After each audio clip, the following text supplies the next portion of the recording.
They didn't know what the sun was. They didn't know darkness. The lamps above their heads were always on, day and night, year after year. They didn't know the words to call for help, and there was no one to call. For long years, no one had come to them except the man with the food. Then one day, there was a crash. The door, which had always been locked, suddenly fell. In the doorway stood people in strange clothes. They spoke loudly. They shone flashlights. They didn't understand what was happening. They huddled in a corner, covering their faces with their hands. One of them began to rock back and forth. It was what he always did when he was scared. These people had spent their entire lives in a room of 12 square meters, without windows, without words, without names.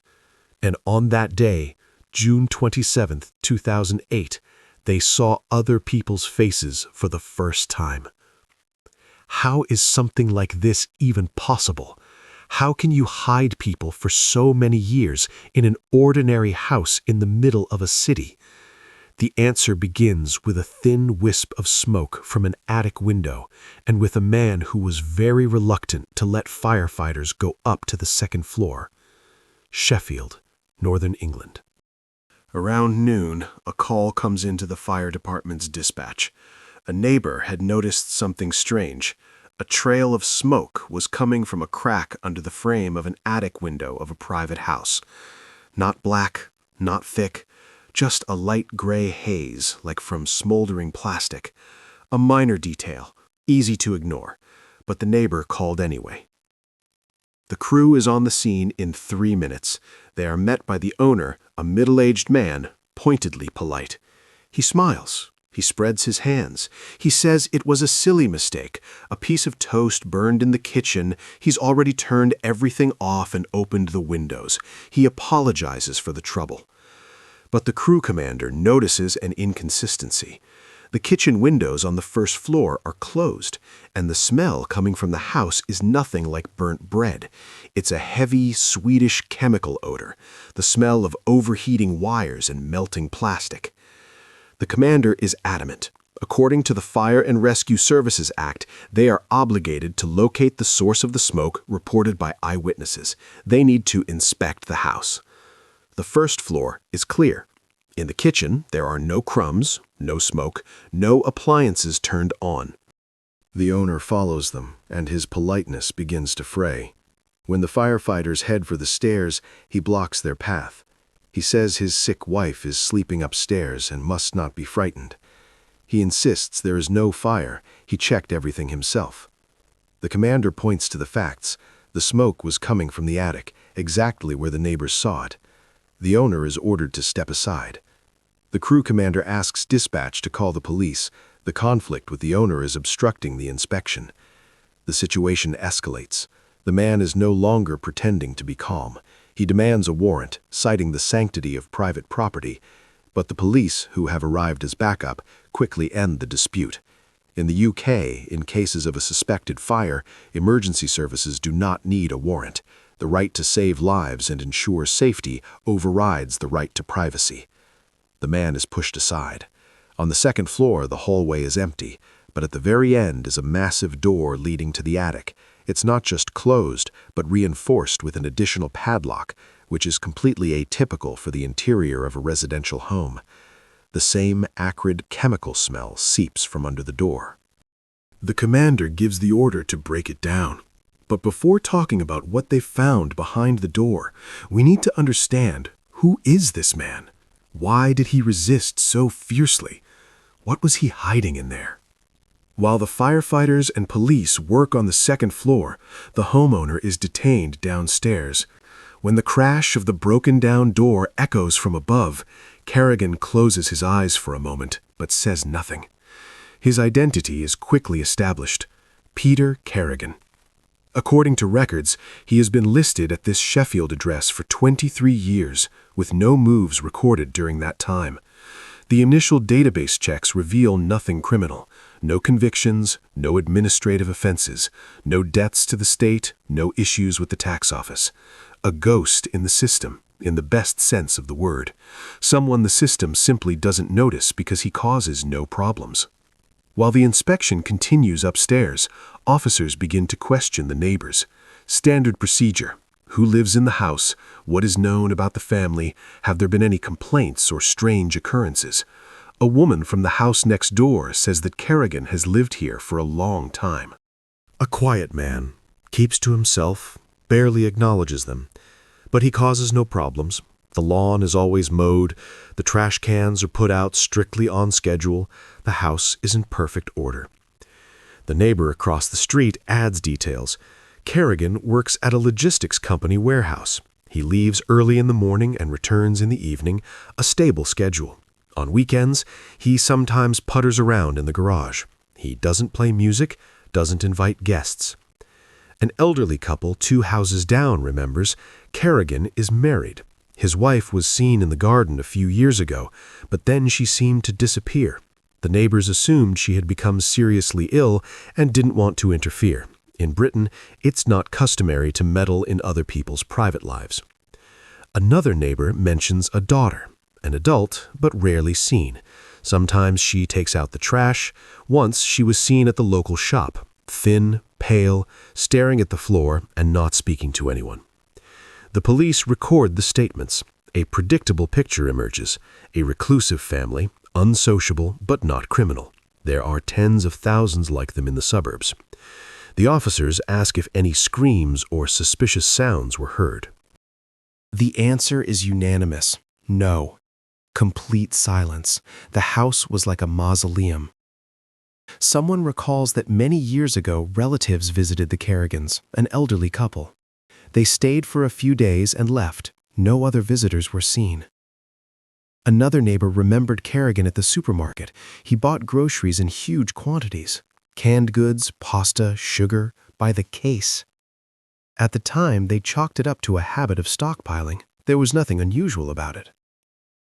During the day, the police check the utility payments. The bills are paid regularly, and water and electricity consumption is within the normal range for a residential house with permanent occupants. No debts or complaints. Later, after additional inquiries, data from the local clinic adds to the strangeness.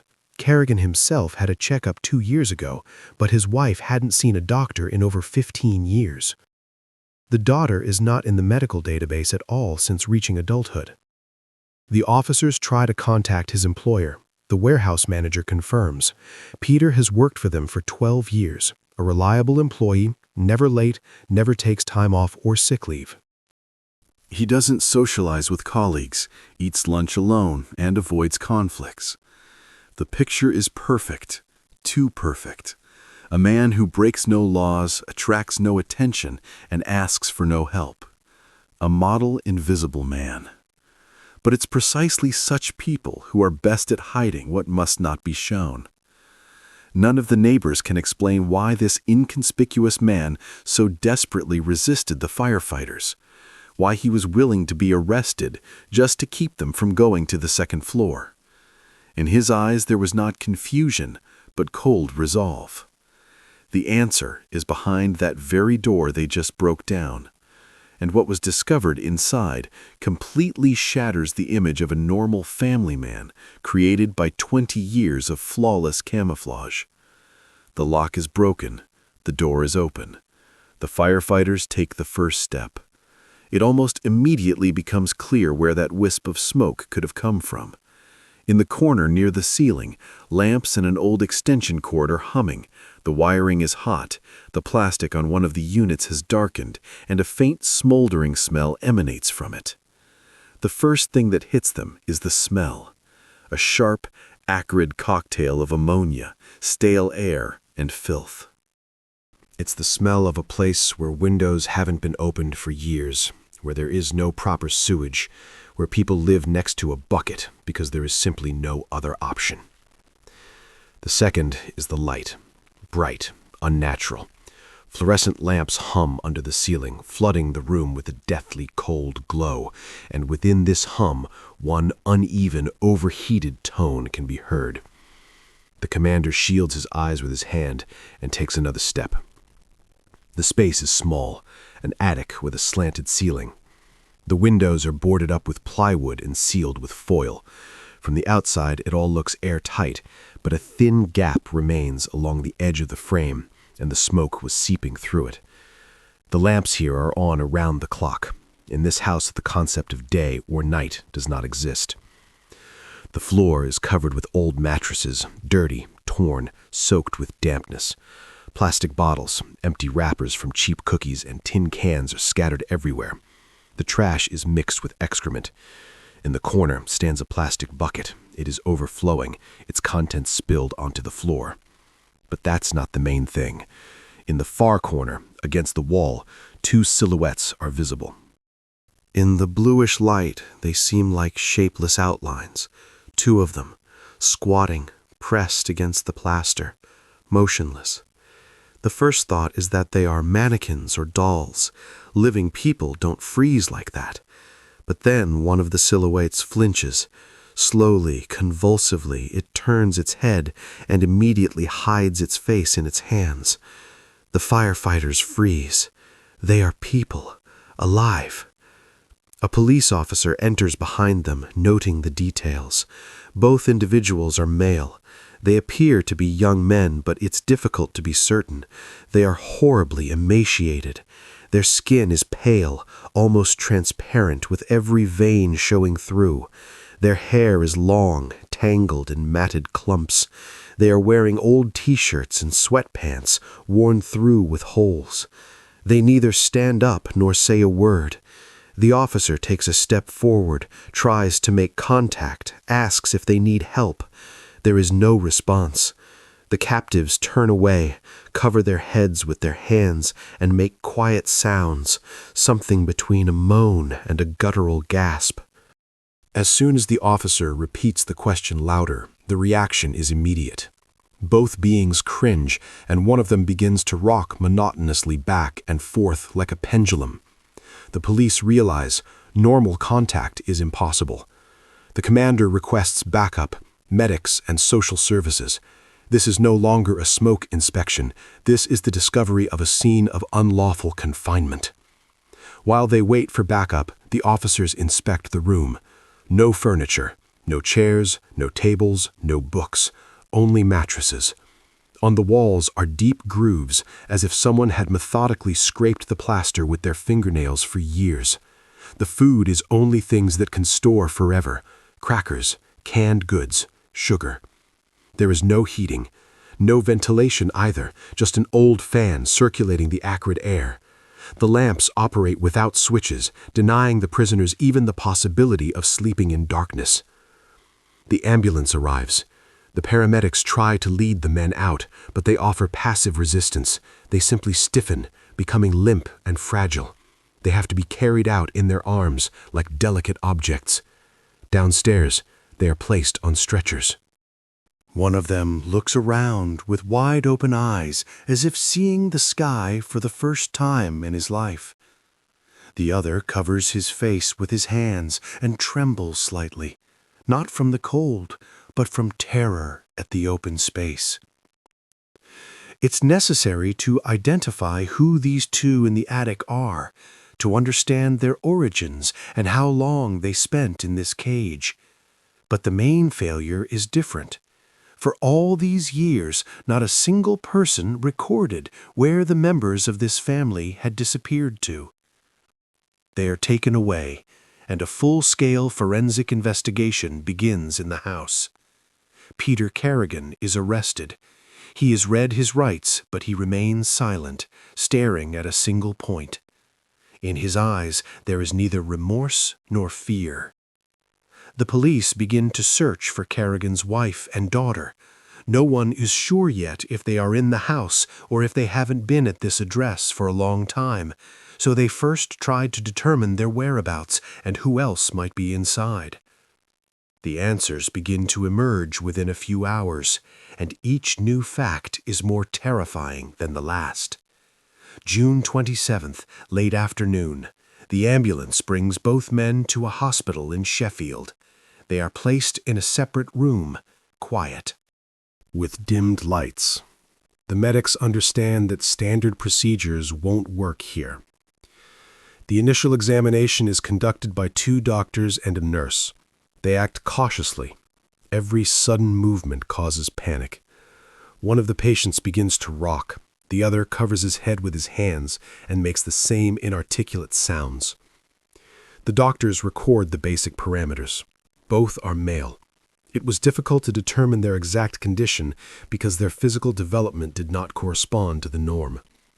Below average height, critically low weight, a body mass index at the level of severe emaciation, pale skin, almost transparent, veins clearly visible, muscle mass is practically non-existent, deformed bones, bowed legs, a sunken chest, a curved spine, all signs of rickets, a disease that develops from a prolonged lack of vitamin D and sunlight.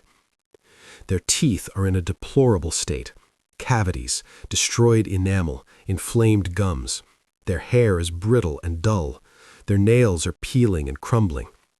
The doctors try to establish contact. They ask the simplest questions. What is your name? Where does it hurt? There is no answer. Neither patient speaks. At all. Only sounds. Guttural.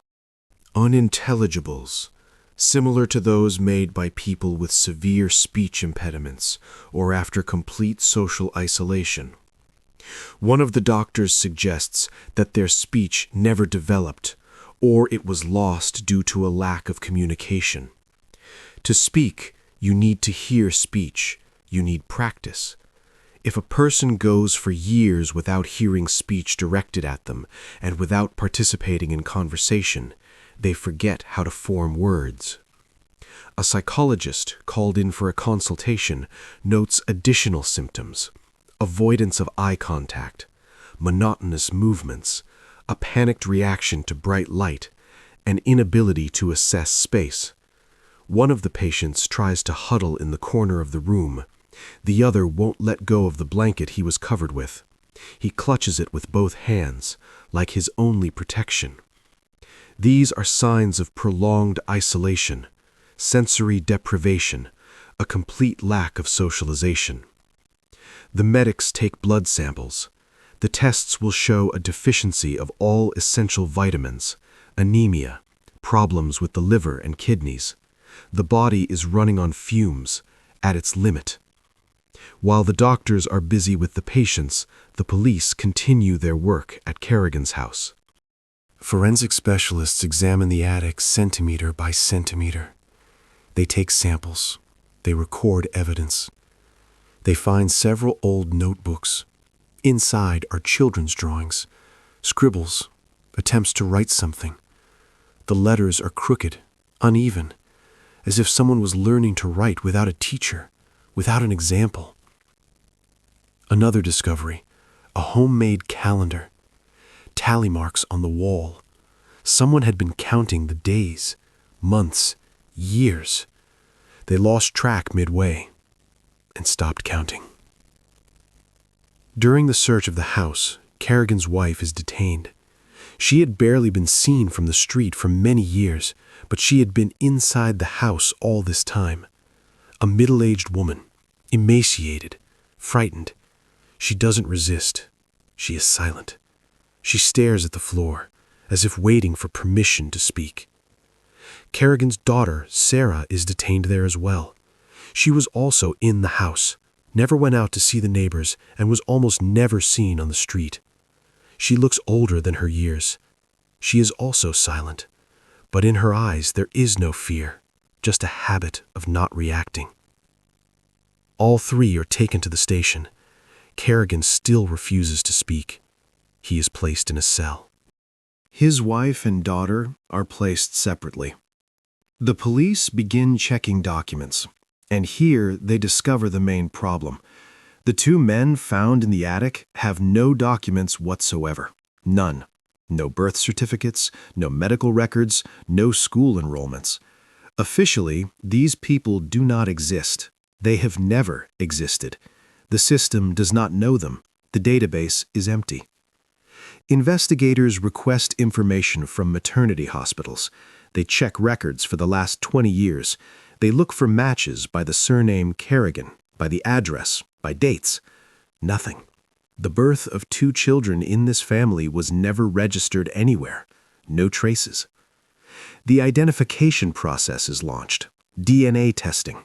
Comparison with samples from Kerrigan, his wife, and his daughter. This will take time, but only a genetic analysis can establish who these people are and how they are related to the family. While they wait for the results, investigators try to understand the timeline. How long did the 2 spend in the attic? When were they put there? Why did no one notice? The neighbors give their statements again. No one had ever seen these 2. No one had heard screams. No one suspected that people unknown to the state were living in the house. The picture begins to come together, but it is so monstrous that even experienced investigators are not immediately ready to believe what they are seeing. With the current block structure, the framework looks solid. The call about the smoke, the conflict at the stairs, the opening of the attic, the hospital and initial investigation, then the homeowner's interrogation. You've already covered the most dangerous spots where logic usually breaks down. Why there was smoke with boarded-up windows, why the police appeared on the scene, why they were looking for the wife and daughter who then turned up at the station.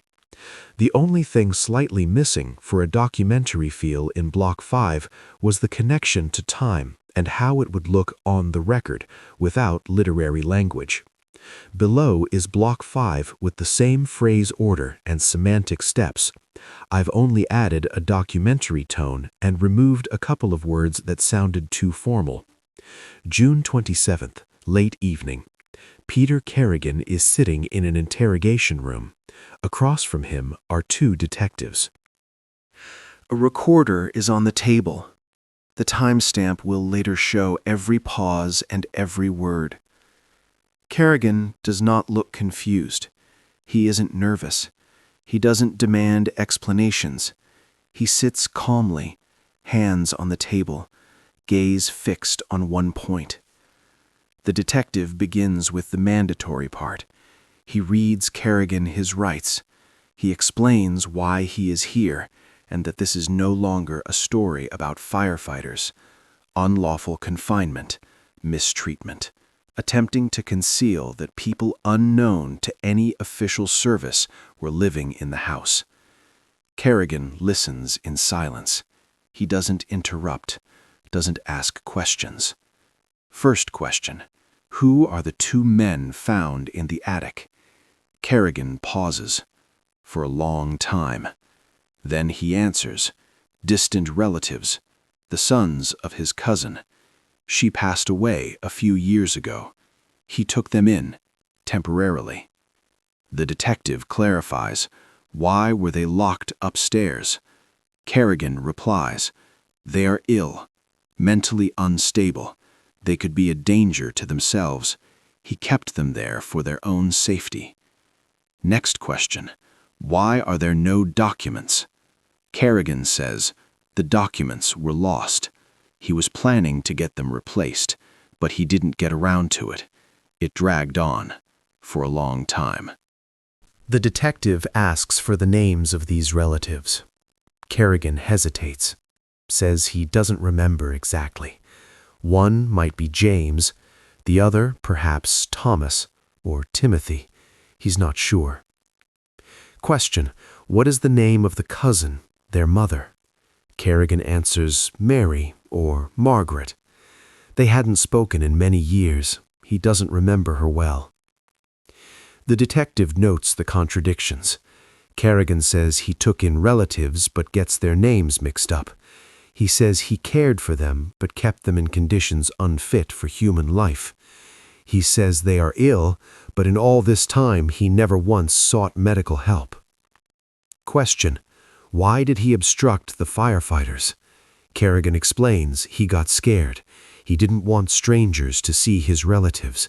He was afraid they would be taken to an institution. He wanted to care for them himself. The detective asks, how exactly did he care for them? Kerrigan lists he fed them, brought them water, clothes, made sure they didn't catch a cold. Question: why was there no heating, proper light or furniture in the attic. Kerrigan replies it was a temporary space.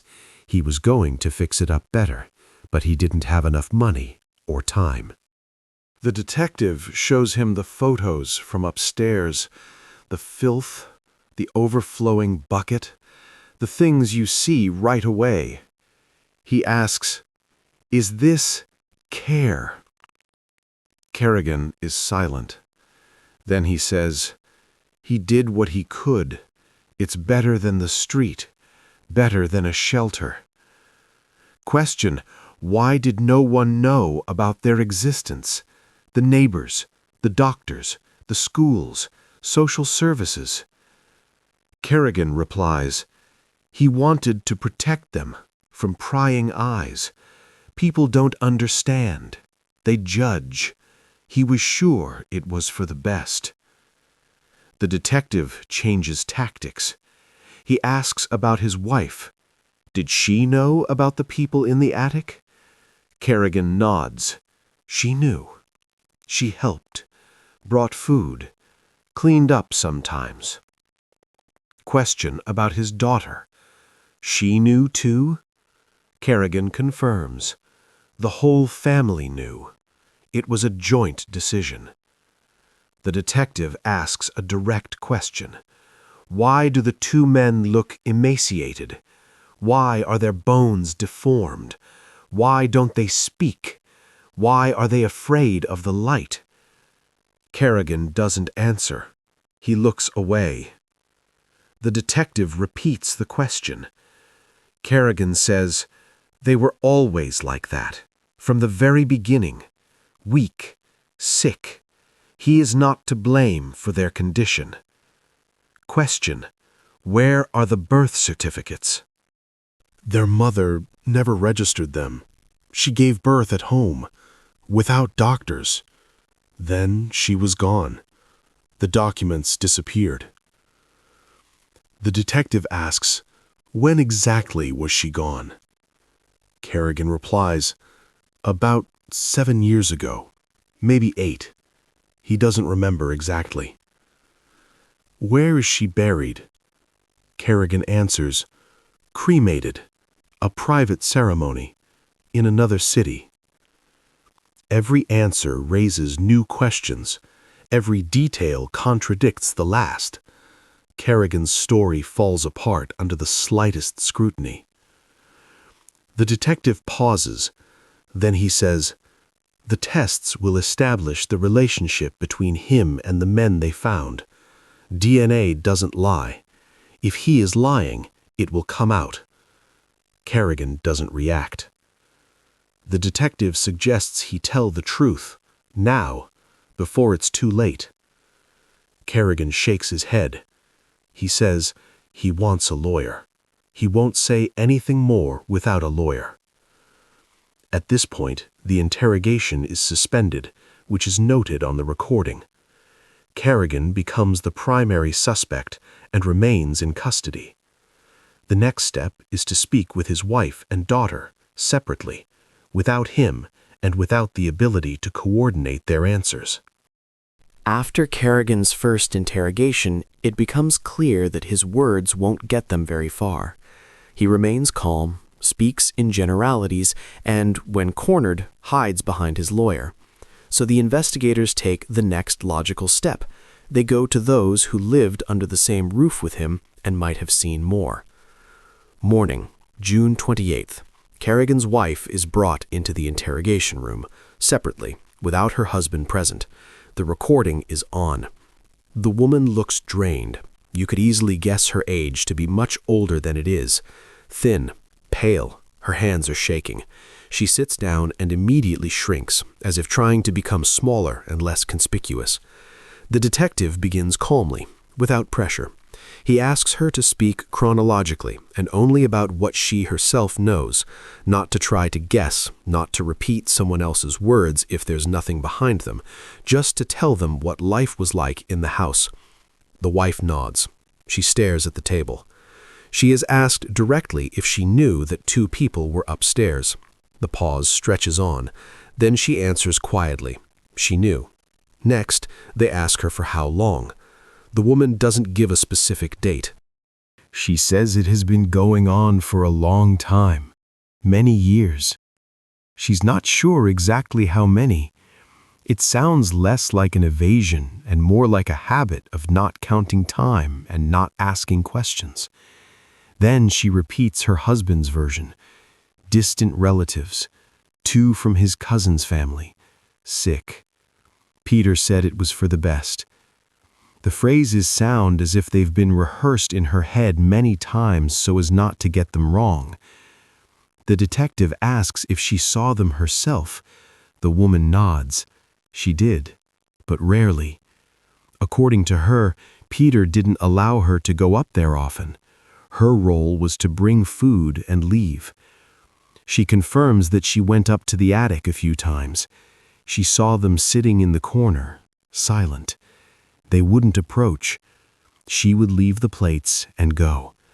It was all quick, without conversation, without any attempt to linger. When asked to describe the conditions upstairs, the woman is silent for a long time. Then she says she was scared. She wanted to help, wanted to do something humane, but Peter forbade it. He said she didn't understand, that doctors would only make things worse, that any interference would ruin everything. Then comes the main question. Why didn't she tell anyone? The woman lowers her head and speaks of fear. According to her, Peter repeated the same thing. If she told, they would all be taken away, and she would be blamed too. At this moment, it's clear she is not speaking as someone who is reasoning, but as someone who has lived by strict rules for years and dared not break them. The detective shifts the conversation to the daughter. Did Sarah know what was happening upstairs? The woman answers immediately. Yes, she knew. When asked how Sarah felt about it, the wife says simply, Sarah never argued with her father. Never. She did what he said. Silently.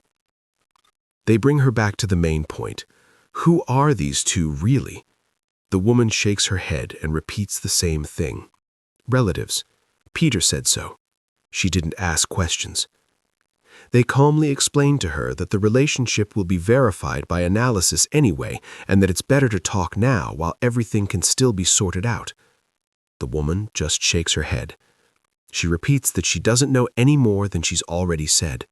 Peter never explained anything. The conversation lasts almost an hour and goes in circles.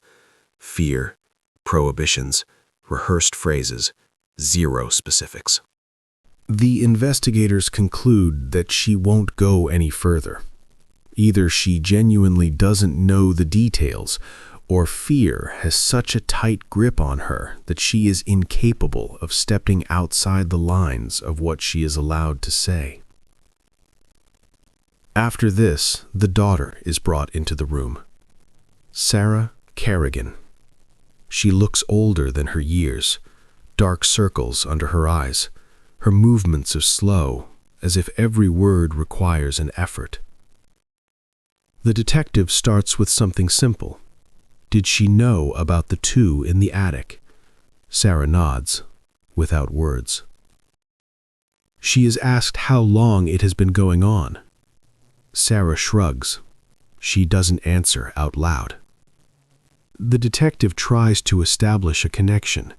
He speaks calmly, saying that what's important now are facts, because what comes next will be verified not by emotions, but by documents and analyses. He asks her to say something, anything, in her own words.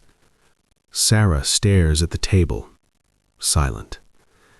They ask her to name the 2 individuals. Sarah doesn't lift her head and doesn't utter a word. So the detectives approach from another angle and ask about her life, school, work, friends, socializing. Sarah shakes her head. After school, she didn't go anywhere, didn't work. Had no friends. Her father wouldn't allow it. She is asked to specify what exactly he forbade. Sarah answers curtly. Going out, meeting people, talking on the phone, traveling anywhere without him. Here it becomes clear what was already implied by her mother's words. The house was run by rules set by one person, and those rules were not up for discussion. The detective returns to the main point. Who are the two in the attic? Sarah is silent again. Her hands are clenched into fists so tight that her knuckles turn white. She is told that silence doesn't help. They need facts. Sarah raises her head, meets the detective's gaze for a second, then lowers her eyes again and says quietly, "I can't." She repeats it once more. "I can't." She offers no explanation. She is asked to say why she can't. Sarah doesn't answer. She just repeats the same words. The conversation ends with almost nothing. They can't get any names, dates, or explanations out of Sarah. So the investigators do what they always do when words fail. They rely on what can be verified. The inspection of the attic, the medical reports, the absence of documents, the genetic analysis. Any records and traces of time that are not dependent on someone's fear. This is what will move the case forward. Not conversations, but things that can be put on the table and double-checked. Conversations in this case quickly hit a wall.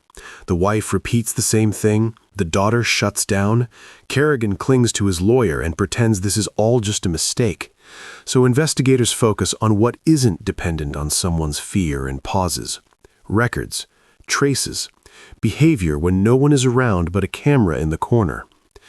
Peter Kerrigan has been in a pretrial detention cell for several days.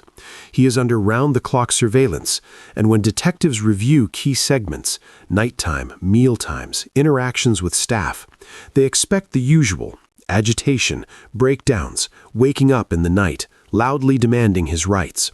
Any small thing where a person loses control. Kerrigan gives them none of that. He gets up at the same time, washes his face, tidies himself up without rushing. He smooths the blanket, folds his things into neat piles, as if this isn't a state-issued cell, but his own personal order that must be maintained everywhere. He eats the same way too. He doesn't hurry. He leaves nothing on his plate, finishes and puts the plate back calmly, without any show of defiance or anger. Then he sits on the cot and stares at the wall for a long time, an hour, sometimes longer. He doesn't pace, he doesn't rattle the door, he doesn't talk to himself. He just sits and endures the time as if waiting is more natural to him than explaining himself. The most telling detail emerges over something minor. Lunch is brought late. Kerrigan calls a guard and in an even tone demands an explanation, without shouting or rudeness. His tone is not plaintive or nervous, it's businesslike, as if he is owed a service on a schedule. The guards later say the same thing. He's polite, but he pushes. After lunch, he asks for books. He chooses history, biographies, nonfiction. He reads attentively. Not for show. He doesn't seem like a man overwhelmed by fear, but like a man who has occupied his mind and won't let himself unravel. A psychologist comes to see him, tries to get him to talk, asks how he's feeling. Kerrigan answers calmly that he doesn't need help. Everything is fine. When the conversation turns to what's happening around him, he says the same thing he told the detectives. Everything will be cleared up soon. He's been misunderstood. It's a mistake. And he says it with such confidence, as if he can already see the ending where he is proven right again. The psychologist carefully brings up the subject of the two found upstairs. Kerrigan responds with the right words, saying he hopes they are being helped, that their care will be proper. But there is no warmth in his voice, no anxiety. He speaks of them as one speaks of a problem that others are supposed to solve. In the evening, everything repeats. Dinner, washing up, sleep at the same time. He falls asleep quickly, sleeps deeply. On the nighttime recordings, there is no tossing and turning, no breakdowns. He maintains his routine as if the routine is the last thing he cannot surrender. For the investigators, this speaks more clearly than any conversation. Pressure doesn't work on him. He won't start crumbling from a raised voice or confess for the sake of relief. He lives in a system where everything must be under control, and he is still trying to maintain that control. This means the crack is not to be found in his words. The crack will be in his daily life, in the house, in the attic, in his purchases, in the bills, in the notebooks, in the traces of time, in the things he considered trivial for years and didn't perceive as a threat. That's where you always find what cannot stay silent and doesn't bend to a calm voice. Kerrigan holds himself in his cell as if nothing has happened to him. A steady routine, a steady voice, steady demands. He sits and waits, like a man confident he can outlast any conversation. Meanwhile, at the hospital, the examination of the two men taken from the attic is being completed, and results are emerging that can no longer be dismissed with a pause or a calm voice. First, the doctors document what was already apparent from their condition. Then comes a detail that can no longer be explained by the conditions upstairs alone. June 30th. Essentially, this is the first day the medics can assemble a complete picture. Before this, there was no time for details. They needed to stabilize their condition, eliminate critical risks, and give their bodies a chance to withstand basic procedures. Next comes a full examination. Blood work, X-rays, neurological tests, and a genetic screening, which in cases like this is done not for sensationalism, but to see if there are congenital causes that exacerbate everything else. First, the results of the basic tests and scans come back. Extreme emaciation, severe vitamin deficiencies, anemia, rickets with skeletal changes that don't appear in a few months, muscle atrophy, dental problems, not just isolated spots, but near total destruction. The condition of their skin speaks for itself. And separately, doctors note signs of very prolonged sensory deprivation. For years, their bodies lived in an environment with no normal light, no cycle of day and night, no familiar sounds or human contact. It's horrific, but it's explained by what happened upstairs, behind the boarded-up windows. And then, something appears in the results that can no longer be explained by the conditions upstairs. The lab sees an unusual pattern of matches. Both individuals have too many identical segments in places where there should be normally more diversity. Not just one random rarity, but an overall profile that looks too homogeneous. The geneticist doesn't draw a conclusion from a single run. They recheck the labeling. They verify that the samples weren't mixed up. They repeat part of the analysis. The result remains the same. In the report, this is described dryly. Increased homozygosity. Reduced genetic diversity. To a layperson, these words mean nothing, but their meaning is simple. Such a pattern most often appears when the parents are very closely related by blood.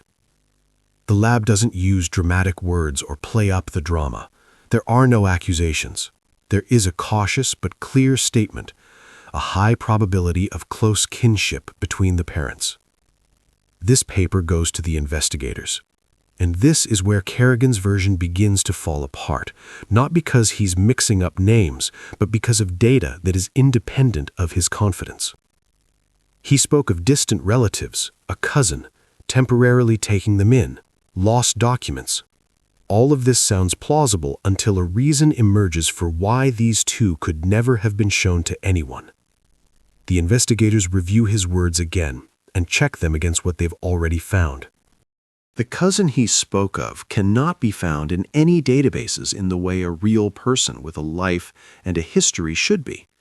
There's no normal confirmation, no clear timeline, no one who could say, yes, she exists, yes, those are her sons, yes, here are the facts. And against this backdrop, a theory emerges that makes even experienced professionals' stomachs turn, even if they keep a straight face.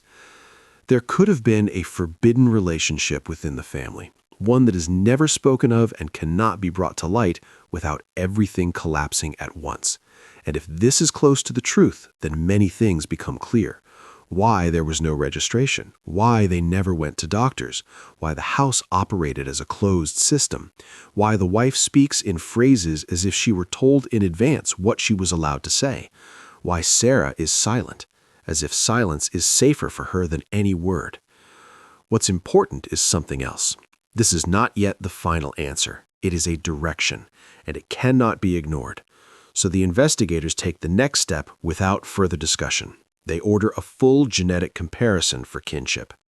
Samples are taken from Kerrigan, his wife Sarah, and the two from the hospital. They need to understand who is related to whom, without speculation, without elaborate theories, just the facts.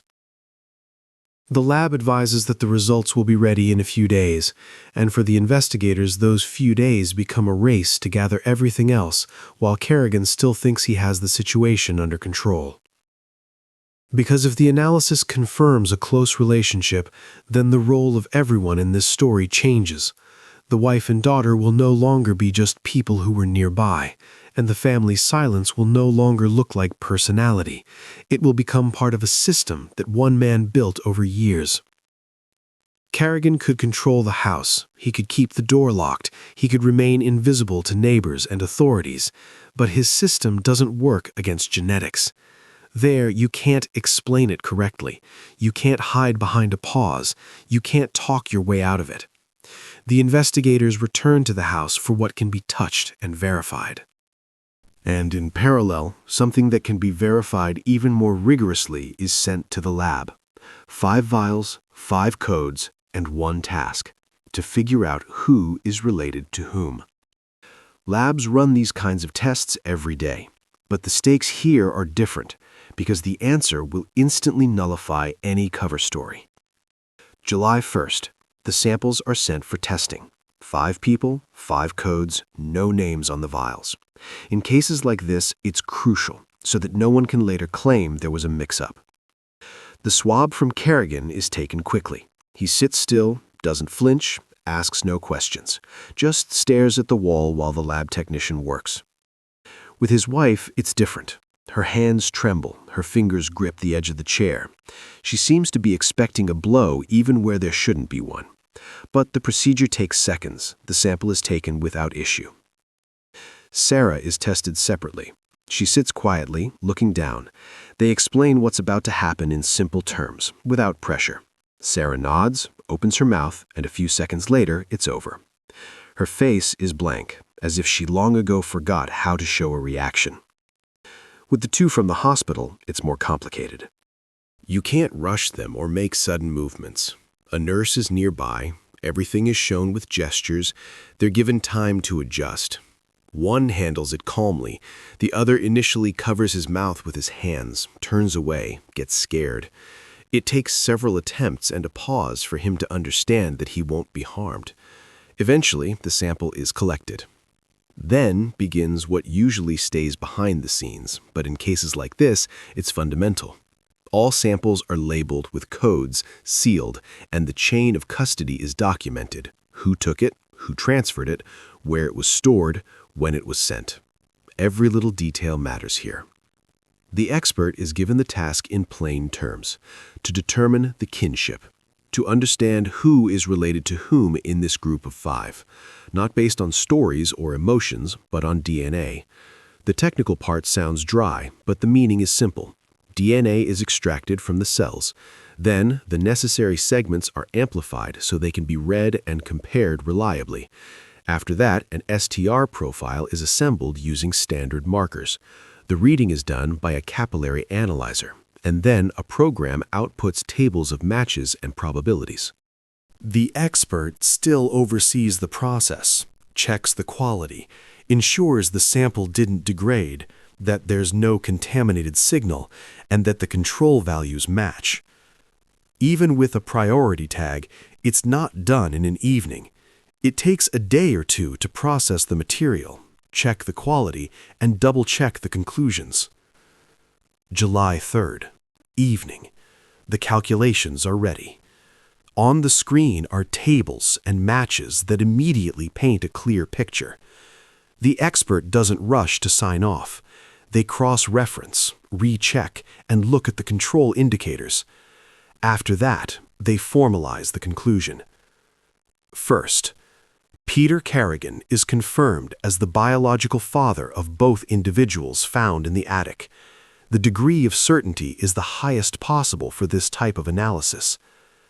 Second, Sarah Kerrigan is confirmed as their biological mother with the same degree of certainty. Third, Sarah is confirmed as the biological daughter of Peter Kerrigan. And separately, the lab notes one more thing. The profile of the two from the attic shows too many matches for a typical parental pair. There are signs of increased homozygosity, the same pattern characteristic of very close parental kinship. In the conclusion, this is phrased cautiously, with a recommendation to expand the testing to confirm the degree of closeness without assumptions. The conclusion is signed and handed over to the investigators. July 4th. An office. Silence. The investigators read the document slowly, several times over. No cover story about distant relatives and lost documents works anymore. Kerrigan's version no longer holds. Now it becomes clear why these two were hidden for years and why the house operated as a closed system. And it becomes clearer why the wife clung to rehearsed phrases and why Sarah was silent, as if it were the only thing she was allowed to do. The next conversation with Kerrigan will be different. July 4th. The forensic report lies on the investigator's table. Peter Kerrigan is the biological father. Sarah is the biological mother, and she is also his biological daughter. The numbers leave no room for maneuver. But Kerrigan has a lawyer, Martin Phelps, 20 years of practice in Sheffield. He receives a copy of the genetic report the same day. He reads it carefully. He understands that a direct denial is useless here, so a different angle is needed. On July 5th, Phelps holds a 3-hour meeting with his client. Afterward, he comes to the investigators with a new line of defense. Kerrigan does not deny that the two in the attic are his grandsons. He does not deny that Sarah is their mother, but he categorically rejects that he himself is their father in the sense implied by the accusation. The defense's version is this. Sarah endured a terrible ordeal many years ago, outside the home at the hands of an unknown man, twice. Kerrigan, upon learning of this, decided to hide the family's shame. He didn't want public humiliation for his daughter and didn't want her sons to grow up with a stigma. So he hid them. Yes, in horrific conditions, but the motive was protection, not crime. Phelps presses on the wording. The analysis confirms that Kerrigan is the grandfather on Sarah's side. That is indisputable. But it cannot completely rule out that the father was someone with a similar genetic profile.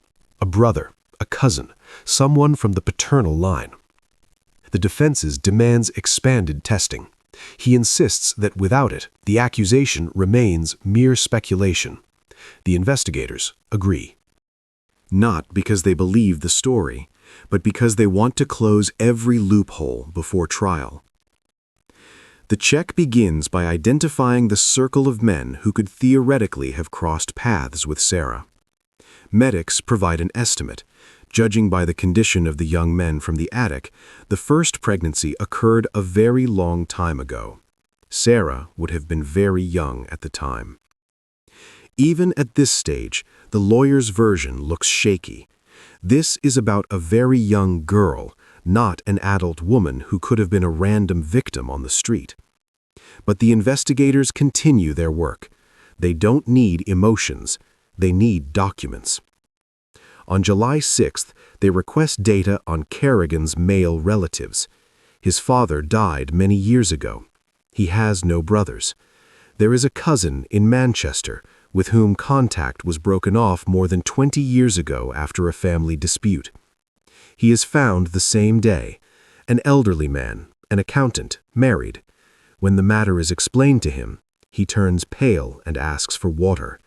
He says he hasn't spoken to Peter in over 20 years. He saw Sarah as an infant and never saw her again. He is ready to provide a sample immediately. He wants his name cleared of any suspicion. In parallel, they check other possible contacts, neighbors, Kerrigan's colleagues, anyone who might have had access to the house. The story from everyone interviewed is the same. The Kerrigan house was sealed tight. Guests were not invited. Relatives did not visit. No one remembers anyone from the outside ever entering the house in all those years. On July 7th, they pull Sarah's school records. According to the Education Authority, she was enrolled in primary school at an early age. She attended regularly for the first few years, then her absences became more frequent, and then she disappeared from the rolls completely. Peter had sent a letter at the time. Sarah was seriously ill and doctors had recommended homeschooling. A doctor's note was attached to the letter. It would later be proven to be a forgery. Clinic records confirm the same picture. The first few years show regular checkups and vaccinations, then nothing. Not a single visit. It was precisely when Sarah disappeared from all monitoring systems that she became pregnant for the first time. This is not a coincidence. Kerrigan took his daughter out of school and stopped taking her to the clinic precisely when her condition became impossible to hide. On July 8th, the results of the cousin's test come back. His profile does not match. He is completely excluded. There are no other candidates. The list of men who could have crossed paths with Sarah is exhausted. For every position on the list, there is either an alibi, a lack of access, or a direct genetic exclusion. On July 9th, the investigators compile all the data into a single document. Sarah had been isolated from the outside world from a young age. The house was closed to outsiders. All men in her circle had been checked and excluded. The only person who had constant, unrestricted access to Sarah throughout the entire period was Peter Kerrigan. The defense's version crumbles under the first check against the facts. Phelps receives a copy of the report, reads it, is silent for a long time. Then he asks for one more meeting with his client. July 10th. The defense's version is dead. All alternative candidates have been genetically excluded. But for the full picture, the investigation needs testimony from the inside. They need the voice of someone who spent her entire conscious life in that house. Sarah is in a specialized support center. Formally, she is not an accused party, but she is not an ordinary witness either. She is part of the system her father built, and to dismantle this system, element by element, her voice needs to be heard. Helen Morris, a clinical psychologist with extensive experience in cases of long-term domestic confinement, is brought in. The first two meetings take place in near silence. Sarah sits motionless, her gaze fixed on the floor, answering in single words or not at all. Morris doesn't force contact. She stays with her, letting her know that it's okay not to talk until Sarah herself is ready. At the third meeting, on July 11th, Sarah begins to answer more fully. Morris doesn't ask about the attic or her father. She starts with childhood, with school, with what Sarah remembers before her world shrank to the walls of one house. Sarah speaks slowly, choosing her words. She remembers school, two friends she shared a desk with, a teacher who hung her drawings on the board. She remembers trips to the store with her mom on Saturdays, playing outside until dark. Then she falls silent. The pause lasts almost a minute. Morris waits. Sarah continues, Then her father decided that school was bad for her. He said there were bad people there, that they could hurt her, teach her bad things, take her away from the family. At first, she missed her classmates. She wrote them letters that were never sent. After a year, she stopped writing. After 2, she forgot their faces. Morris clarifies the time period. Sarah answers, she was still very young. There was no calendar in the house. Birthdays weren't celebrated. Time was counted by seasons, when it was cold and when it was hot. Next question, what changed in the house after she left school? Sarah is silent for a long time. Her hands clench on her knees. Then she speaks quietly, almost without intonation. Her father started coming to her at night. At first, he would just sit on the edge of her bed. He would say that she was special, not like other girls, that he loved her differently than he loved her mother. Then his visits became something else entirely. Morris doesn't interrupt. She doesn't ask clarifying questions. She lets Sarah speak as she is able. Sarah continues.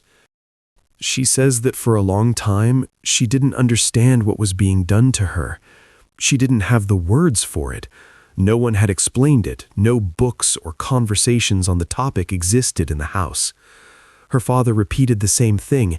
This is how real families work, the ones where they truly love each other. But you couldn't talk about it because others wouldn't understand. They would take her to a shelter, put her mom in jail, destroy everything. She believed him. She had no other information. Morris asks about her mother. Did she know what was happening behind the closed door? Sarah nods slowly.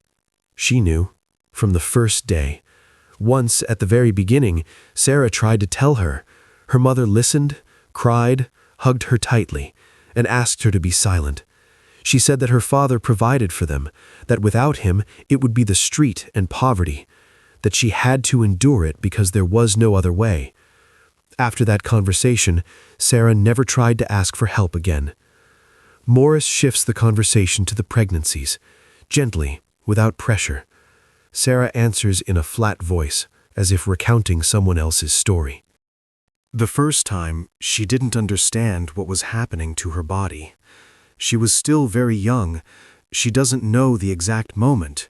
Her belly started to grow. Her father forbade her from looking in mirrors. Her mother brought her loose dresses and long sweaters. They didn't see a doctor. It all happened in the attic. Her mother helped. Her father waited downstairs. When the screams subsided, he came up, looked at the newborn, and said one thing. He will stay here. No one outside must know. 2 years later, the story repeated itself. The second boy was born in the same room, under the same circumstances, with the same words from her father. Sarah explains that she tried to be a mother to them. She would bring them food when her father allowed her to go up. She sang lullabies in a whisper so he wouldn't hear. She made up names for them that she never said out loud. But over the years, her father restricted her visits upstairs more and more. He said that attachment was a hindrance, that it would be better for everyone that way. Morris asks one last question. Did Sarah ever try to leave, to call someone, to find a way out? Sarah shakes her head. Where would she go? She knew nothing beyond the walls of this house. She didn't understand how a telephone worked.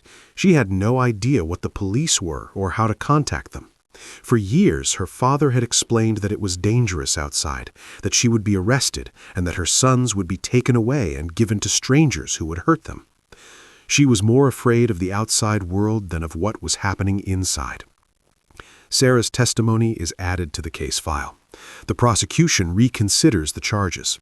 British law has a statute on modern slavery, the forcible confinement of people in conditions of complete dependence and exploitation. Kerrigan's case falls entirely under this statute. Morning. An interrogation room at the Sheffield Police Headquarters. A table, 2 chairs, a camera in the corner near the ceiling. The recording is already running. Detective Marcus Winter enters with a file under his arm. He sits down opposite the suspect and places the papers on the table, but he doesn't rush to open them, holding a long pause. The arrested man looks the same as he did on the first day. Straight back, hands folded in front of him, his gaze perfectly calm. 2 weeks in a cell have left no visible marks on him. The man still carries himself as if everything happening is just an unfortunate misunderstanding that will soon be resolved. The investigator begins without preamble. He opens the file and takes out the first sheet, the results of the genetic analysis.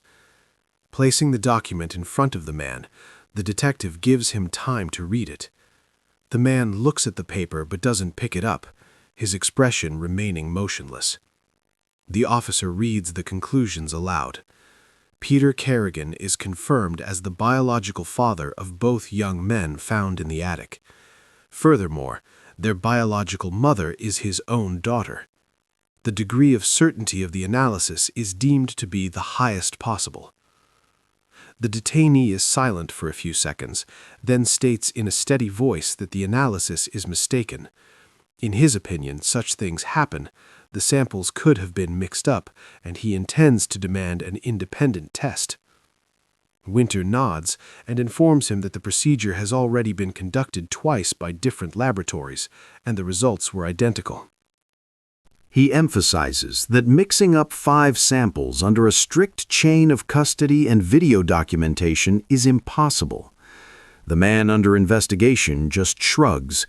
He continues to insist on his version of events, claiming they are the sons of his cousin, whom he took in, and repeats that the analysis cannot be absolutely accurate.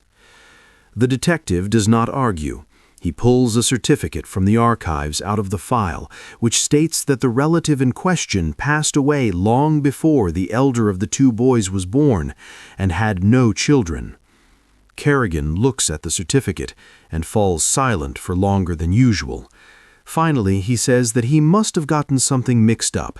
It was another, more distant relative whose name has slipped his mind. The investigator sets the certificate aside and picks up the next sheet, excerpts from the victim's testimony. It is not the full text, but only key fragments. Marcus reads aloud about the father's nightly visits and the words he used to justify his actions. He reads the lines about being forbidden to look in the mirror during pregnancy and about what happened in the attic in the absence of doctors.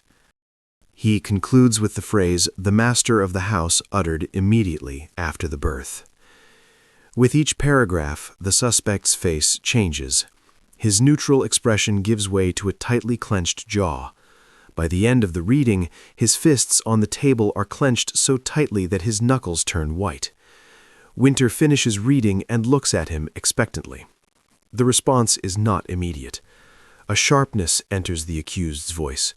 He calls his daughter a liar and claims she has always been a mentally unstable fantasist. According to him, the girl is making up these stories to slander him and get revenge for her strict upbringing. The detective doesn't react to the emotional outburst, returning to the facts. He asks how, in that case, to explain the genetic results and the high homozygosity, a trait characteristic only of children of very close relatives. He also asks for an explanation as to why the victim's disappearance from school and the clinic coincides exactly with the start of the events she described. Kerrigan raises his voice. He claims he doesn't know who the father is, and suggests that his daughter might have been secretly meeting someone or running away from home when he wasn't looking. The officer then presents the results of checks on all the men who could theoretically have been near the girl over the years. Each one has either been excluded by a DNA test or had no physical access to the house. From a young age, the victim had no contact with the outside world. She never went out alone, had no phone and no friends. The only man who had unrestricted access to her was the head of the family himself. The man falls silent, his breathing becoming heavy. He averts his gaze from the investigator. Winter adds that the suspect's wife has also given a statement. The woman confirmed that she knew what was happening, helped cover up the evidence, and obeyed her husband without question, out of fear. The man jerks his head up. His eyes now hold not calmness, but fury. He shouts that his wife is also lying, and that this is all a planned conspiracy against him. The detective maintains a calm tone. He summarizes that 3 adults have given identical testimonies, which are fully corroborated by science and documents. The court will face a choice: to believe in the theory of an incredible conspiracy, or to conclude that the suspect is lying. Kerrigan stands up abruptly, sending his chair flying back with a crash. A guard takes a step forward, but Marcus stops him with a gesture. The detainee is breathing heavily, his hands visibly shaking. He declares that he will admit nothing, will fight to the end, and that his defense attorney will find a way to dismantle the case. Winter nods, affirming that this is his right. However, he reminds him that the facts will remain unchanged, and it is on them that the court will rely. The interrogation is over. The escort leads the detainee away. His mask of composure is completely shattered, although an official confession was never obtained. A few days after the interrogation, investigators returned to the suspect's house. The first search was conducted in a hurry. It was necessary to document the obvious, collect samples, and record the state of the attic. Now that the main picture is clear, it is time to look for details that might have been missed in the first few hours. The building stands empty. The windows are curtained from the inside. The lawn has started to become overgrown. Neighbors give the place a wide berth, as if afraid of catching something invisible. The yellow police tape at the entrance has already faded from the sun. The forensics team starts on the ground floor. Kitchen, living room, bedroom, all have been inspected already. But now the specialists are looking not for traces of a crime, but for evidence of a life. Documents, notes, photographs, anything that can tell the story of this family before it became a prison. The daughter's room is on the second floor. It is small, with a narrow window, a bed, a wardrobe, an empty desk. No books, no posters, no personal belongings. The room looks as if no one lived in it, although the young woman spent almost 30 years here. In the wardrobe hangs clothing, uniform, dark-colored, without any adornments. Dresses below the knee, sweaters with long sleeves. Nothing bright that could attract attention. An officer opens the bottom drawer of the wardrobe. It's empty. He checks the back panel, a simple sheet of plywood, but notices a discrepancy. The drawer's depth from the outside is greater than from the inside. He taps the bottom, and hearing a dull sound, pries up the edge with a screwdriver. The plywood comes away, revealing a secret compartment about 20 centimeters deep. Inside there is nothing extraordinary: an old hair clip, a dried flower once pressed between the pages of a book, a scrap of ribbon. These trifles mean nothing to the investigation, but they say a lot about the person. The victim hid the only things that belonged solely to her. The real discovery awaits the police in the basement. The space is typical for British houses: a low ceiling, a concrete floor, and a smell of dampness. Old tools, cans of paint, and broken furniture covered in a layer of dust are stored here. In a corner, behind a shelving unit, a forensics officer notices a cardboard box. It is not in plain sight. To see it, one would have to move the heavy shelves. It was missed during the first inspection. The box is sealed with tape. There are no markings on the lid. The officer photographs the find, then carefully opens it. Inside are items from the past: little girls' dresses, white knee-high socks, and patent leather shoes that have long lost their shine. Everything is neatly folded, as if waiting for its moment. Beneath the clothes, photographs are found. They capture Sarah at different stages of her life. Here she is as a tiny baby in her mother's arms. Here, a bit older, in her school uniform with a backpack.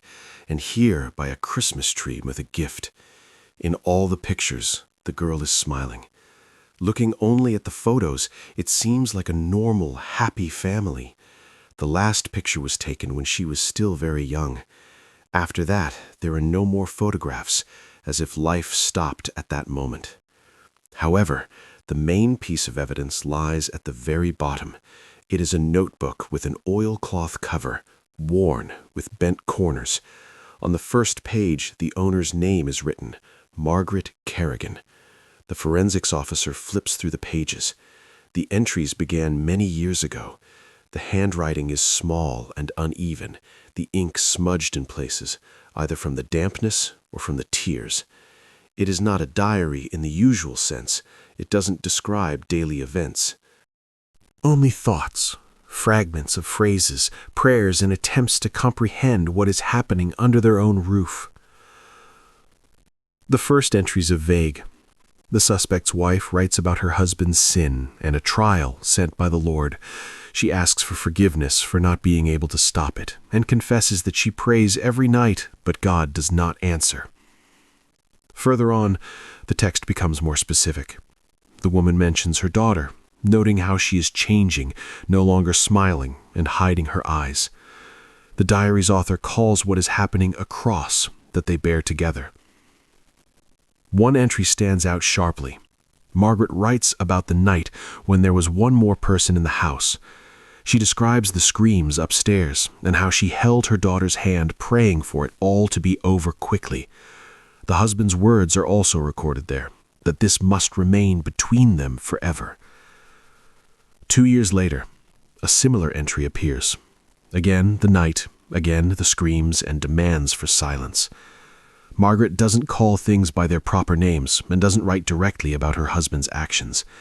But every line confirms that she knew everything from the very beginning and did nothing but try to pray. The final entries are filled with weariness and resignation. The woman writes that she has stopped asking for help and has accepted her fate, hoping only for forgiveness after her death.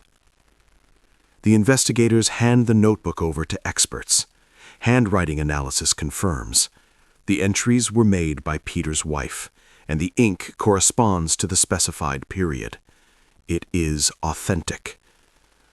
The diary completely changes the dynamic of the case. Until this moment, the mistress of the house had appeared to be a victim, a frightened woman who obeyed her husband out of fear.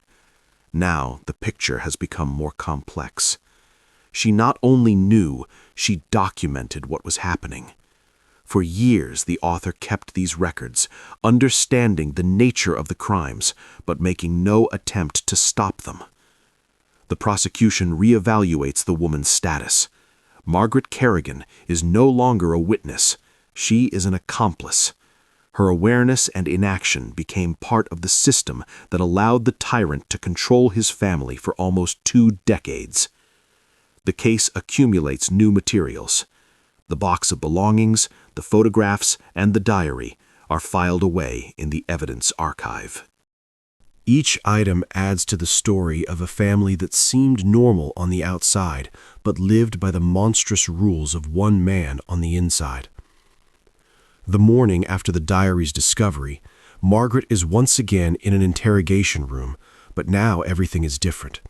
On the table in front of her lies the notebook with the oilcloth cover, the very one she had hidden in the basement for years. The woman looks at her own entries as if she were seeing a ghost, and her hands begin to tremble more than usual. She realizes there is no longer any point in denying it. Detective Winters sits opposite her. A social services officer is next to him, and the interrogation is being video recorded. The investigator begins the conversation calmly. He states that the police have read the entire diary and understand how difficult and frightening life in that house was. The officer offers the woman a chance to give her full version of events. The woman is silent for a long time before she begins to speak, almost in a whisper. She admits that she didn't understand the reality of the situation at first, initially attributing the oddities to her husband's difficult character. The head of the family had always been a domineering man. He controlled the finances himself, decided where she could go and with whom she could associate. She believed that such strictness was acceptable in a family. Later, the man took their daughter out of school, explaining it was due to the school's bad influence. His wife didn't argue, as she had long forgotten how to object. Her first serious suspicions arose when the victim changed abruptly. She stopped making eye contact, began to startle at loud noises, and constantly hid in her room. One night, Margaret discovered that her husband was not in bed. Going to look for him, she saw light coming from under her daughter's bedroom door and heard sounds that could not be misinterpreted. She stood in the hallway for a long time, unable to move, then returned to her bedroom and pretended to be asleep. The next day, she tried to talk to her husband, but he looked at her coldly and declared that if she told anyone about it, she would lose everything: her home, her family, and her freedom. He convinced her that she too would be held accountable for her silence, their daughter would be taken away, and their familiar life would be destroyed. The woman believed his words, or forced herself to believe them. From that moment on, she began to live by the tyrant's rules. She didn't ask questions, didn't go to the upper floor without permission, and pretended that nothing was happening in the house. When the victim became pregnant for the first time, her mother wanted to call a doctor, but the father strictly forbade it, saying they would manage on their own and that no outsider should know anything. The woman helped as best she could. She brought water, held her daughter's hand, and prayed. After the birth, the master of the house went up to the attic and announced his decision: no hospitals and no documents. The newborn would remain in the house forever. The mother cried all night, but never brought herself to protest. 2 years later, the story repeated itself, but by then she had stopped crying and simply followed instructions. She carried food upstairs, cleaned, and tried not to look into the eyes of her grandchildren, whom she only saw fleetingly. Winter asked why the woman had not gone to the police, used a hotline, or confided in anyone at all. Margaret explained that her husband controlled literally everything. The only telephone was in plain sight in the living room, she was forbidden from going outside alone, and the money and documents were kept under lock and key. However, the main obstacle was fear, not just of physical violence, but of the unknown. She couldn't imagine where she would go with no profession and no means of support. For years, her husband had drilled into her that she was nothing without him, and she had accepted it as truth. The diary became her only way to speak out. She wrote in it at night and hid the notebook among old junk, knowing that if her husband found the entries, there would be terrible trouble. She admits that her husband came to Sarah's room at night for years and confirms that both young men were born in that house without medical assistance and were kept in captivity from the moment of their birth. The investigator asks directly if the woman considers herself guilty. For the first time during the entire interrogation, she raises her eyes to the officer and answers in the affirmative. She admits her guilt for knowing about the crimes and doing nothing, allowing this horror to continue for almost 20 years. The woman emphasizes that no reasons, neither fear nor dependence, can serve as an excuse for her. The testimony is recorded in the official report, and the mother signs every page. Her procedural status changes.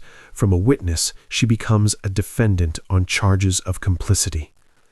Now, both women are testifying against the head of the family. Their testimonies corroborate each other in details that would have been impossible to coordinate in advance. The defendant's lawyer receives copies of the documents and realizes that the defense he has constructed has completely fallen apart. A week after the accomplice's confession, the investigative team undertakes a task that goes beyond standard procedure. The detectives need to show the jurors not just the dry facts, but the true scale of what went on for years in the defendant's house. The words in the reports are just text, but to see it all with one's own eyes is a completely different matter. For this purpose, experts in forensic visualization are brought in. Their task is to create an accurate three-dimensional model of the attic space based on measurements, photographs, and witness testimony. Every detail must strictly correspond to reality. The work begins with the layout of the space. The prison for the two young men occupied an area of just over 12 square meters. The ceiling is sloped on two sides. At its highest point, it reaches about 2 meters, and at the edges, no more than a meter. An adult could only stand up to their full height in the very center of the room. Windows are present on the blueprint, but in reality, they were non-functional. They were boarded up with plywood from the inside and covered with foil from the outside. Not a single ray of daylight penetrated inside. Analysts calculate that in such isolation, the human body completely loses its orientation to the time of day within a few weeks. Lighting was provided by 4 fluorescent lamps under the ceiling. They ran around the clock, as there was no switch in the room. The wires ran down to the circuit breaker on the ground floor, so control over the light belonged exclusively to the head of the family. There was no heating upstairs. The nearest radiator was on the floor below, in the hallway. In winter, the temperature in the attic dropped to 10 to 12 degrees Celsius. In summer, by contrast, it rose above 30. The scorching roof turned the room into an oven. Ventilation was limited to an old desk fan that simply circulated the stale air. A fresh draft came in only through micro cracks in the window frames. It was from there that the smell of smoke from overheating wiring emanated on the day of the rescue. There was no toilet. Instead, a plastic bucket stood in the corner.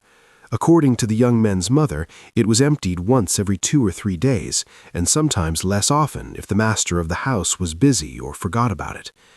Food was delivered through the door once or twice a day. The diet consisted of canned food, crackers, cheap cookies, and water in plastic bottles, nothing that required cooking or special storage. Dirty dishes were collected the next day, if they were collected at all. The forensics team models the route. From the kitchen on the ground floor to the entrance of the attic room, 23 steps and 1 turn.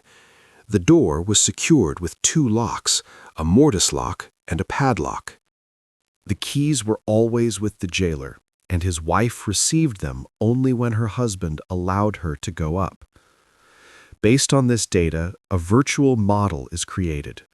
Gray walls, a bare floor, 2 mattresses in a corner, the bucket and empty bottles. The lamps flood the space with a deathly light that leaves no shadows. The sound environment is recreated separately. It was almost completely silent in captivity. Due to the blocked windows, outside noises did not penetrate inside. The only things that broke the silence were footsteps on the stairs, the creak of floorboards, and the sound of a key turning in the lock. A consulting psychologist explains that for a person living in such conditions, these sounds become the only point of reference. Footsteps could mean food or danger, and the brain would have learned to distinguish them long before the door opened.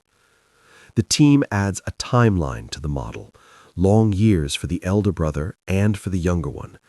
These are not just numbers, but thousands of identical days without sun, fresh air, normal voices, or touch. When the finished visualization is shown to the investigative team, silence falls over the room.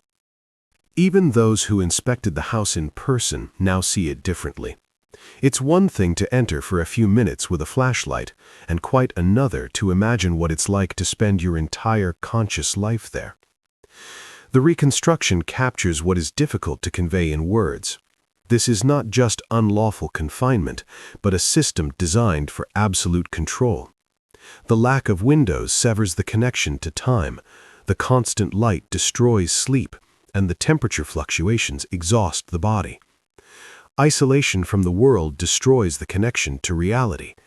Every detail worked towards one goal: to make the prisoners completely dependent on the person who brought them food, so that they would not know and could not imagine any other life. The prosecution adds the visualization to the case file. At the trial, the jury will be able to take a virtual tour of the attic, hear that oppressive silence, and understand what it means to spend almost 2 decades in such a place. The picture of the crime is now complete. October 2nd, 2008. At Sheffield Crown Court, there isn't an empty seat. The courtroom is packed with journalists, members of the public, and television cameras. The trial of the head of the Kerrigan family has captured the attention of the entire nation. The main defendant is brought in under guard. He is wearing a formal suit and looks considerably older than he did 3 months ago. But his gaze remains the same, direct and devoid of any remorse. His ex-wife is seated separately as a witness for the prosecution. The victim, his daughter, is not in the courtroom.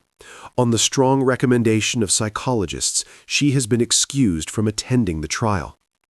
The clerk reads out the charges, a list that takes almost 5 minutes. It includes serious crimes against a person in relation to a family member, the unlawful imprisonment of 2 victims for more than a decade and a half, cruel treatment, and the deliberate concealment of births. The prosecutor speaks for about 40 minutes. He shows the jury photographs of the attic, reads the most harrowing excerpts from the diary, and displays medical images. The prosecutor calls the defendant the architect of an inhuman system, one who intentionally turned his own home into a prison. The defense attorney speaks briefly. Acknowledging that the facts are irrefutable, he asks the court to take into consideration his client's possible personality disorders and difficult childhood. The jury deliberates for 4 hours and returns with a verdict: guilty on all counts. When the judge grants the convicted man a final statement, he stands and declares that he always did only what he thought was right for his family and still admits no guilt. The final sentence is life imprisonment. The minimum term before a possible review of the case is 25 years. Given the offender's age, this effectively means he will end his days behind bars. Margaret was tried separately. Considering her active cooperation with the investigation and her testimony against her husband, the court gave her a suspended sentence and mandated psychiatric treatment. The elder daughter is officially recognized as a victim. She has been provided with state protection, psychological support, and financial compensation. The 2 young men found in the attic remain under close medical supervision. Their journey to a normal life is just beginning. A year has passed since the verdict was announced. The convicted felon is serving his sentence in a maximum security prison. His ex-wife is living in a care home under constant supervision, and their daughter is continuing treatment at a specialized inpatient facility. However, the public's main question does not concern their fates. Everyone is concerned about what has become of the young men found in the attic. The brothers have been transferred to a specialized rehabilitation center, a secure facility whose address is strictly classified. A team of doctors and psychologists works with them daily. Progress is noticeable, but specialists warn that recovery will take many years. The older brother began to speak his first words after 4 months of therapy. At first, they were simple, monosyllable concepts, and by the end of the year, short phrases began to appear in his speech. At present, his vocabulary is limited. For comparison, an average person's active vocabulary contains between 20 and 30,000 words. The younger brother's adaptation process is slower. He still prefers gestures and non-verbal sounds. Psychologists note that after many years of living outside a linguistic environment, the task of teaching him to speak becomes a matter of decades. Both young men still react painfully to bright sunlight and are frightened by loud noises and large crowds of people. Doctors offer a cautious prognosis. Full integration into society is unlikely, as too many critically important developmental periods were irretrievably lost. Nevertheless, partial adaptation is possible with lifelong support. The brothers' future is under the full guardianship of the state. They have been issued new documents, their names have been changed, and they have been assigned permanent support from social services. This case left a deep mark on the state system. Parliament initiated a large-scale review of the protocols for interaction between educational institutions, health clinics, and social services. New legislative recommendations now mandate an immediate response if someone simultaneously disappears from the view of both the education and healthcare systems.